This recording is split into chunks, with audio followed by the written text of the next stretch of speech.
Sledujete televizní zprávy televize Matýskov. Dnes na přejezdu srazil po třetí vlak kamion. Ostatně tady máte pohled.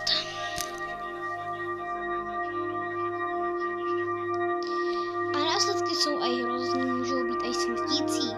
Pokud budete riskovat, tak se vám dostane.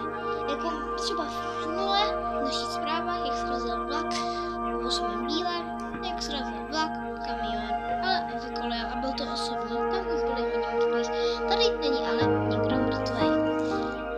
Jak jsem chci všimnout, vlak doopravdy je do kamionu. Tak to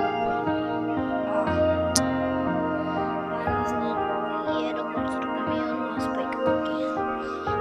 Na nákladním vlaku jasně směřoval, kam směřoval. Právě projížděl blízko.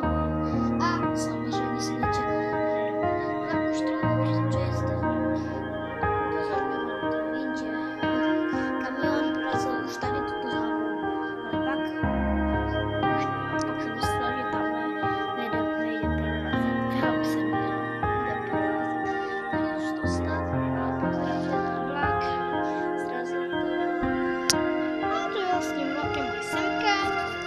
Naštěstí, že vlak ještě nepokračoval semka. Kdyby to jelo ještě dál, tak by tady se střetl s touto značkou a vlak by vykolejil tak, jak ostatně můžete to vidět.